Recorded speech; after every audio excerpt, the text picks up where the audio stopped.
কাজী অফিসের ইউটিউব চ্যানেলের পক্ষ থেকে আপনাদের সকলকে আন্তরিক শুভেচ্ছা ও ভালোবাসা।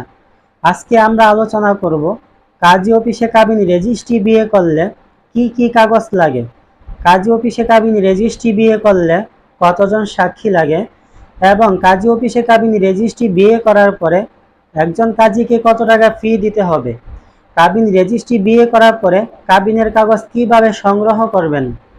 কাজী অফিসে কাবিন রেজিস্ট্রি বিয়ে করলে ছেলে এবং মেয়ে ওনাদের দুইজনের এনআইডি কার্ড লাগবে। যদি এনআইডি কার্ড না হয়ে থাকে তাহলে জন্ম নিবন্ধন লাগবে। যদি জন্ম নিবন্ধন কোনো কারণের সাথে না থাকে তাহলে স্কুল সার্টিফিকেট অথবা মার্কশিট অথবা পাসপোর্ট, এই কাগজগুলো যে কোনো একটি কপি সাথে করে নিয়ে আসলেই হবে।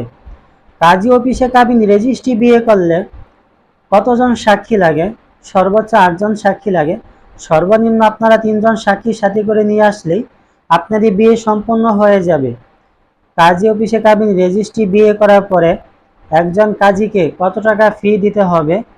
আপনার বিবাহের কাবিন যদি 1 লক্ষ টাকা হয় তাহলে 1450 টাকা ফি আসবে। যদি 2 লক্ষ টাকা কাবিন হয় তাহলে 2900 টাকা ফি আসবে।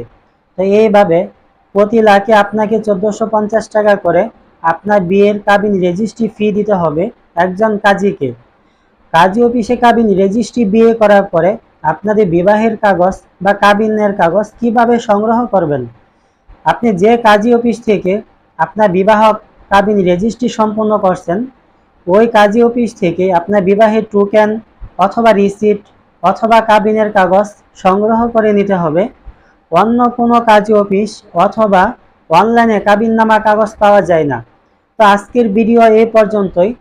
যদি কোনো ভাই ও বোন যদি আমাদের মাধ্যমে বিবাহ, তালাক, কাবিন রেজিস্ট্রি, কোর্ট ম্যারেজ বা হলফনামা করতে চান তাহলে নিচে দেওয়া নাম্বারে আমাদের সাথে যোগাযোগ করতে পারেন অথবা কোনো পরামর্শের জন্য আমাদের কাজী অফিসে সরাসরি আসতে পারেন।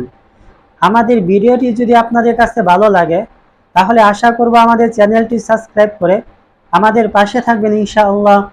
আসসালামু আলাইকুম ওয়া রাহমাতুল্লাহ।